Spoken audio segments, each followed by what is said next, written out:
नमस्कार, मैं अशोक कुमार पांडे और स्वागत है आपका टीसीएच पर। ऐसा लगता है कि सुप्रीम कोर्ट ने अब यह मन बना लिया है कि राज्य सरकारों को उनकी मनमानी नहीं करने दिया जाएगा। इस बार मामला फंसा है योगी के उत्तर प्रदेश में और फडणवीस के नागपुर में। दोनों जगहों पर एक जगह योगी की सरकार को और दूसरी जगह फडणवीस की सरकार को तीखी फटकार लगाई है सुप्रीम कोर्ट ने। और यह सिर्फ फटकार नहीं है, इसके पहले भी सुप्रीम कोर्ट यह आदेश दे चुका है कि जो घर गिरवाए गए हैं उसको सरकार अपने खर्चे से बनवाए। यही हमारी पुरानी डिमांड थी कि सिर्फ बातें ना की जाएं, जब आदेश दिया जाए तो उसमें जिनका नुकसान हुआ है उनका नुकसान भी पूरा किया जाए और जो उसके लिए जिम्मेदार हैं उनको ढंग से सजा भी दी जाए। इस बार जो मामला है उसकी सुनवाई कर रहे थे जस्टिस अभय एस ओका और जस्टिस उज्जवल भुइयां। मामला है इलाहाबाद यानी प्रयागराज का और 2021 का मामला है। याचिकाकर्ताओं ने बताया था कि 1 मार्च को उन्हें नोटिस भेजा गया, यानी पिछले आप कह सकते हैं 4 साल पुराना मामला है, कल का मामला नहीं है। उन्होंने कहा कि 1 मार्च को उनको नोटिस भेजा गया, 6 मार्च को नोटिस मिला और 7 मार्च को मकान गिरा दिया गया। बहुत सीधा सा मामला है कि पहले से तय कर लिया गया था कि मकान गिराना है। आप 1 तारीख को नोटिस पर सिग्नेचर करते हैं, लेकिन लोगों को 5 दिन बाद 6 तारीख को मिलता है और 6 तारीख को नोटिस मिलता है, 7 तारीख को आप मकान जाकर गिरा देते हैं। और यह बताने की जरूरत नहीं है कि यह मकान जिनके थे वो सारे के सारे मुसलमान लोग थे। तो मकान गिराने के लिए प्रोसेस जो होता है उसमें नोटिस देने के बाद कम से कम इतना इंतजार तो होना चाहिए कि लोग जाकर कोर्ट में अपनी बात रख सकें। अगर आप कह रहे हैं मकान अवैध है तो लोग कोर्ट में जाकर यह बता सकें कि मकान अवैध नहीं है, नियम के तहत बना है। उसके बाद कोर्ट जो फैसला दे उसके बाद बुलडोजर चले या ना चले, लेकिन योगी आदित्यनाथ ने तो बुलडोजर को अपना सिंबल बना लिया है। उनके चुनाव प्रचार में बुलडोजरों का इस्तेमाल किया जाता है, प्लास्टिक के बुलडोजर दिखाए जाते हैं और कुल मिलाजुलाकर संदेश यह दिया जाता है कि बुलडोजर चल रहे हैं तो न्याय हो रहा है। ये जो बुलडोजर न्याय है, जो कभी दलितों के खिलाफ होता है, कभी मुसलमानों के खिलाफ होता है और कई बार दूसरी आम जनता के खिलाफ भी होता है, इस बुलडोजर न्याय को लेकर सुप्रीम कोर्ट ने बहुत सख्त टिप्पणी की थी, आपको याद होगा, और आदेश दिया था कि अगले आदेश तक किसी भी बुलडोजर कार्रवाई को अंजाम ना दिया जाए। यह आदेश पूरे देश के लिए था। उत्तर प्रदेश पे मैं लौटूंगा, लेकिन आप देखिए कि कैसे सुप्रीम कोर्ट के उस आदेश की धज्जियां उड़ाई गई नागपुर में। नागपुर हिंसा मामले में फहीम खान, यूसुफ शेख और उनके साथियों के घर पर बुलडोजर चलाने का आदेश दिया गया था। फहीम खान के घर पर तो बुलडोजर चलाया भी गया था और यूसुफ शेख के घर का एक हिस्सा तोड़ दिया गया था। इनका जो घर है वो संजय बाग कॉलोनी यशोधरा नगर में है और कहा गया था इनको कि 24 घंटे का टाइम दिया जा रहा है, मकान का अवैध निर्माण जो है वो हटा लो। अब 24 घंटे में ना तो आदमी कोर्ट से जाके आदेश ला सकता है, वीआईपी तो है नहीं, या फिर शिवसेना के कार्यकर्ता तो है नहीं कि जेल में जाएंगे कुणाल कामरा का स्टूडियो तोड़ने के लिए। कुणाल कामरा का भी स्टूडियो नहीं था, जिस स्टूडियो में कुणाल कामरा ने शूटिंग की थी, वो स्टूडियो तोड़ने जाएंगे और 24 घंटे के अंदर उनको जमानत मिल जाएगी। इतने इंपॉर्टेंट तो ये बेचारे लोग हैं नहीं, 24 घंटे में कोई क्या कर सकता है। और सुप्रीम कोर्ट ने अपने आदेश में बहुत साफ कहा था कि कम से कम 1 महीने का टाइम दिया जाए। ये वाला जो मामला है 17 मार्च को औरंगजेब की कब्र हटाने को लेकर जो बवाल हुआ था, नागपुर में सांप्रदायिक हिंसा हुई थी, उससे जुड़ा हुआ है। आप सोचिए, उसमें भी विश्व हिंदू परिषद के लोगों को, बजरंग दल के लोगों को गिरफ्तार किया गया था, लेकिन सबको तुरंत जमानत मिल गई। आरोप यही था कि बिना अनुमति लिए, बिना सरकार को बताए, बिना सरकार से पूछे ये लोग नागपुर शहर में जुलूस निकाल रहे थे, नागपुर शहर की शांति भंग करने की कोशिश कर रहे थे। गिरफ्तार भी किया गया, लेकिन 24 घंटे के अंदर अंदर उन सबको जमानत मिल गई। और वहीं जो दूसरा पक्ष था जिसमें फहीम थे, फहीम जो माइनॉरिटीज डेमोक्रेटिक पार्टी के शहर अध्यक्ष हैं, उनके और उनके साथ 6 लोगों के ऊपर देशद्रोह का केस दर्ज किया गया। कहा गया कि फहीम खान ने 500 से ज्यादा दंगाइयों को इकट्ठा करने और हिंसा को बढ़ावा देने का काम किया। अब मेरा सवाल यह है कि अगर फहीम खान ने यह काम किया और उनको गिरफ्तार किया गया है, तो दूसरी तरफ के जो लोग थे, जो नागपुर में इकट्ठा हुए थे, औरंगजेब की कब्र को हटाने की मांग कर रहे थे, उनका अपराध कम कैसे हो गया? आखिर संसद के अंदर, विधानसभा के अंदर मुख्यमंत्री ने माना कि फिलहाल तो मुझे औरंगजेब की कब्र की सुरक्षा करनी पड़ेगी। एएसआई संरक्षित कब्र है। आप पॉलिटिक्स में जितनी भी बहस करते रहिए, ना तो मैं औरंगजेब को महान कह रहा हूं, ना किसी और को महान कह रहा हूं। यहां महान बताना या फिर ना महान बताना मेरा काम नहीं है। मेरा काम जो है वो सरकारी नियमों और संविधान के हिसाब से जो कुछ हो रहा है उस पर सवाल खड़ा करना है। तो संविधान के हिसाब से वो एएसआई संरक्षित एक इमारत है, औरंगजेब का जो मकबरा है, और उसकी सुरक्षा का दायित्व जो है वो राज्य सरकार और पुलिस के ऊपर है। ऐसी एक इमारत को गिराने की मांग करना, ढहाने की मांग करना, उसको जमींदोज करने का आह्वान करना एंटी लीगल, एंटी संविधान क्यों नहीं है? क्यों नहीं वो कानून के खिलाफ है? जाहिर तौर से कानून के खिलाफ है। लेकिन यह कार्रवाई करने, एएसआई संरक्षित एक इमारत को तोड़ने की अपील करने वालों को जमानत मिल जाती है। उनके खिलाफ देशद्रोह का कोई केस नहीं होता है। देशद्रोह तो वैसे हमारे संविधान में है ही नहीं, राजद्रोह की बात है, सेडिशन की बात है। उनके खिलाफ सेडिशन का कोई केस नहीं होता है कि कैसे उन्होंने एक ऐसी इमारत को गिराने की बात की, एक ऐसी इमारत को गिराने की धमकी दी जो एएसआई द्वारा संरक्षित है, जिसकी सुरक्षा की जिम्मेदारी राज्य सरकार के ऊपर है। उनको तो आपने तुरंत जो है जमानत वगैरह देकर रिहा कर दिया, लेकिन फहीम को आपने राजद्रोह का केस लगाकर अंदर कर दिया। दंगा और आगजनी की घटनाओं के बाद 19 मार्च को आपने उनको गिरफ्तार कर लिया। वो अभी भी पुलिस हिरासत में है। इस घटना के 5वें दिन जो देवेंद्र फडणवीस साहब हैं, जो चीफ मिनिस्टर हैं महाराष्ट्र के, उन्होंने नागपुर में एक प्रेस कॉन्फ्रेंस की थी। नागपुर उनका चुनाव क्षेत्र भी है, वहां पर उन्होंने प्रेस कॉन्फ्रेंस की थी और कहा था कि नुकसान की भरपाई दंगाइयों की संपत्ति बेचकर वसूली जाएगी, जरूरत पड़ी तो बुलडोजर भी चलाया जाएगा। यह बताना चाहिए कि जब दंगाइयों की बात कर रहे हैं तो केवल मुसलमानों की बात कर रहे हैं या उन लोगों की भी बात कर रहे हैं जिन्होंने नागपुर में यह बवाल शुरू किया था। अगर नागपुर में यह बवाल शुरू नहीं हुआ होता, इस तरह की डिमांड नहीं होती, इस तरह का पुलिस से परमिशन लिए बिना जुलूस नहीं निकाला गया होता, तोड़फोड़ की कोशिश नहीं की गई होती, तो वहां पर दंगा नहीं होता। लेकिन देवेंद्र फडणवीस हो या भारतीय जनता पार्टी के कोई नेता हो, यह योगी जी का मॉडल है जिसमें सारा का सारा कसूर सिर्फ मुसलमानों के ऊपर डाला जाएगा।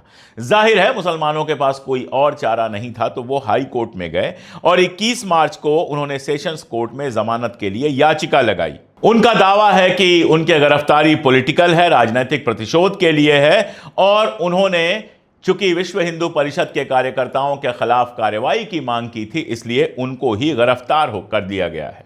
साथ ही बुलडोजर एक्शन के खिलाफ वो हाईकोर्ट में गए थे और हाईकोर्ट ने वहां पर सख्त टिप्पणी भी की है और संपत्ति मालिकों जिनका मकान गिराया गया है उनकी कार्रवाई न होने पर चिंता भी जताई है। 15 अप्रैल को अगली सुनवाई होगी और मैं उम्मीद करता हूं कि 15 अप्रैल को जब अगली सुनवाई होगी तो हाईकोर्ट इन लोगों के पक्ष में फैसला देगा जिनका मकान 24 घंटे की नोटिस पर गिरा दिया गया।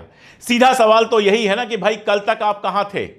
कल तक वो मकान अवैध नहीं था, कल तक उसकी परमिशन सब ठीक ठाक थी। नागपुर में दंगा हुआ, फहीम खान ने डिमांड की कि विश्व हिंदू परिषद के लोगों को गिरफ्तार किया जाए, उनके खिलाफ कार्रवाई की जाए, और उसके बाद उनको गिरफ्तार भी कर लिया गया। फहीम खान को गिरफ्तार कर लिया गया। गलती से यह मत समझ लीजिएगा कि विश्व हिंदू परिषद के लोगों को गिरफ्तार किया गया है। उनको गिरफ्तार भी कर लिया गया और उनका घर भी तोड़ दिया गया। ऐसे ही यूपी वाला जो मामला है उस पर लौटते हैं। यह मामला पहले हाई कोर्ट में गया था और हाई कोर्ट ने अपने फैसले में कहा था कि मकान ऑथोराइज नहीं थे, मामला नजूल जमीन से जुड़ा हुआ है। इस जमीन को पट्टे पर दिया गया था, 1996 में पट्टा खत्म हो गया और इसके बाद 2015 और 2019 में फ्री होल्ड में जो इनको बदलना था उसकी एप्लीकेशन खारिज कर दी गई। याचिकाकर्ताओं के वकील का कहना है कि कल तक तो कुछ नहीं हो रहा था, लेकिन 2021 में मार्च में जो यह घटना हुई है वो इसलिए हुई है कि गलती से प्रशासन को लगा कि यह संपत्ति अतीक अहमद से जुड़ी हुई है और यह सोचकर पुलिस ने उन मकानों को ध्वस्त कर लिया। 2023 में आप जानते हैं अतीक अहमद की हत्या हुई थी, मुठभेड़ में मारे गए थे अतीक अहमद, और उसके पहले ही उनकी बहुत सारी संपत्तियां गिराई गई थी। इलाहाबाद वाली संपत्ति को भी अतीक अहमद की संपत्ति समझकर गिराया गया था, जबकि जो संपत्तियां थीं वो इलाहाबाद के यानी प्रयागराज के एक वकील जुल्फिकार हैदर, एक प्रोफेसर, यूनिवर्सिटी के प्रोफेसर अली अहमद, 2 विधवा महिलाओं और एक अन्य व्यक्ति के थे। ये सारे के सारे लोग मुसलमान तो हैं, लेकिन क्या हर मुसलमान अतीक अहमद से जुड़ा होगा? और मेरा तो यह सवाल है, चाहे अतीक अहमद हो, चाहे कोई हिंदू सरगना भी हो, क्या उसकी प्रॉपर्टी को जमींदोज करने, उस प्रॉपर्टी को बुलडोजर करने का अधिकार राज्य सरकार के पास है, बिना यह जांच किए कि वो लीगल हैं कि इल्लीगल हैं? जस्टिस ओका बैठे हुए थे बेंच में, उन्होंने कहा कि नोटिस के 24 घंटे के भीतर जिस तरह से यह बुलडोजर एक्शन हुआ है, उससे अदालत की अंतरात्मा को ठेस पहुंची है। यानी इनडायरेक्टली वो यही कह रहे हैं कि कानून का सम्मान नहीं हुआ है। उन्होंने कहा है कि राज्य को बहुत निष्पक्षता से काम करना चाहिए, संरचनाओं को यानी मकानों को जमींदोज करने से पहले बाकायदा पूरा प्रोसेस करना चाहिए, अपील दायर करने के लिए समय देना चाहिए, वगैरह वगैरह। यह तो हुआ कानूनी मामला।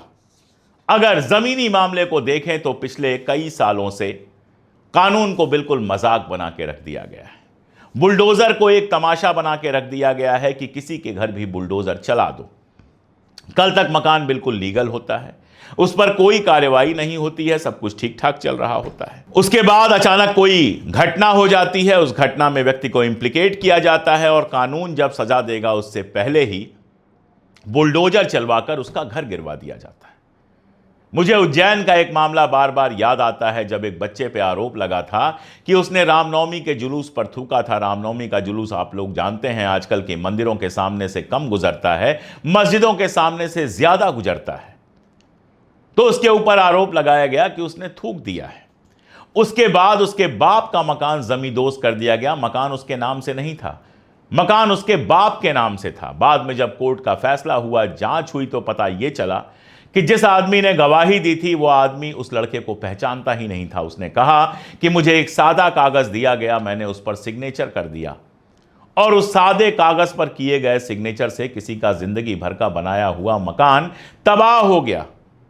ये चल रहा है हमारे देश में। ऐसी हजारों घटनाएं हुई हैं। एक घटना के बारे में मैंने आपको बताया क्योंकि यह घटना मुझे बहुत हांट करती है। एक बच्चे के ऊपर आरोप लगाया गया, उसको जेल में रहना पड़ा।